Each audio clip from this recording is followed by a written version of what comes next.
Bond policy के खिलाफ धरने पर बैठे रोहतक पीजीआईएमएस के छात्र छात्राओं की हड़ताल 54वें दिन में खत्म हो गई। कल दोपहर से आमरण अनशन पर बैठे एमबीबीएस स्टूडेंट के धरना स्थल पर पीजीआईएमएस की कुलपति डॉक्टर अनीता सक्सेना पहुंची, जहां उन्होंने छात्र छात्राओं को जूस पिलाकर अनशन खत्म करवाया। 54 दिन के लंबे संघर्ष के बाद आज आखिरकार एमबीबीएस स्टूडेंट की हड़ताल खत्म हो गई। बॉन्ड पॉलिसी के विरोध में 1 नवंबर से स्टूडेंट्स पीजीआईएमएस परिसर में ही धरने पर बैठे थे। सरकार की तरफ से बॉन्ड पॉलिसी में संशोधन के बाद छात्रों ने हड़ताल को खत्म कर दिया। छात्र प्रतिनिधि मंडल और सरकार की कई दौर की वार्ता के बाद बॉन्ड पॉलिसी की रकम को सरकार ने 40 लाख से घटाकर 30 लाख कर दिया तथा साथ ही सर्विस के संशोधन करते हुए 7 साल को 5 वर्ष किया तथा छात्रों को यह भरोसा दिलाया कि उन्हें सरकारी नौकरी दी जाएगी। यदि उन्हें सरकारी नौकरी नहीं दी जाती तो उन्हें बॉन्ड की रकम नहीं भरनी होगी। मुख्यमंत्री जी ने 30 नवंबर 2022 को हरियाणा निवास चंडीगढ़ के अंदर एक मीटिंग की थी स्टूडेंट्स के साथ में, और उसमें बॉन्ड पॉलिसी के अंदर कुछ अमेंडमेंट्स करने की घोषणाएं की थी। उसके बाद भी विद्यार्थियों ने अपना आंदोलन जारी रखा था।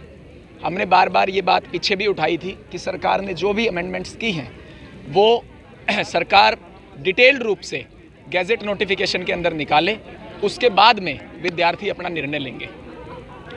पिछले 2 दिन के अंदर वाइस चांसलर मैडम के साथ में भी सभी यूनिवर्सिटी के कॉलेजेस के रिप्रेजेंटेटिव स्टूडेंट्स की मीटिंग हुई, और आपको पता है 21 तारीख को प्रदेश सरकार ने बॉन्ड पॉलिसी की गैजेट नोटिफिकेशन भी निकाल दी, जिसका कि हम पिछले 2-3 दिन से विस्तृत अध्ययन कर रहे थे, विद्यार्थियों के साथ आपस में बातचीत कर रहे थे, सहमति असहमति जताने के लिए उनसे सभी से निवेदन कर रहे थे, और चारों कॉलेजेस भी आपस में अपना मत बना रहे थे।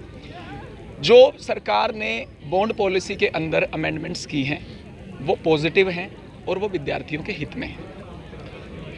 इस वजह से इन पॉजिटिव अमेंडमेंट्स के मद्देनज़र हम लोग ये निर्णय ले रहे हैं सभी कॉलेजेस के स्टूडेंट्स जो है स्ट्राइक को कॉल ऑफ करके अपनी क्लासेस रिज्यूम कर रहे हैं। जिस तरह से बच्चों ने डिसाइड किया है कि वो स्ट्राइक कॉल ऑफ करेंगे, क्योंकि उनकी जो मेन डिमांड थी बॉन्ड पॉलिसी की वो उनके हाथों में आ गई है गज़ेट की फॉर्म में, और उनको वो पसंद है और उन्होंने उसको एक्सेप्ट कर लिया है।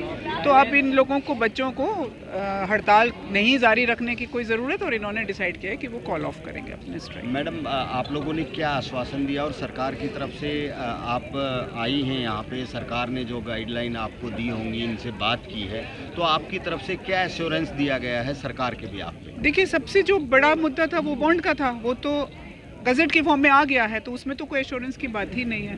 अब इनकी छोटी छोटी कुछ और समस्याएं जो डेवलप हो गई थी इसी दौरान में, जैसे इनके इम्तिहान पोस्टपोन करे जाएं, या फिर इनकी आरडीए वालों की जो स्ट्राइक पीरियड है, उसके लिए हमें सरकार से एश्योरेंस मिला है कि ये सब चीज़ों को अच्छी तरह से रिजॉल्व कर दिया जाएगा।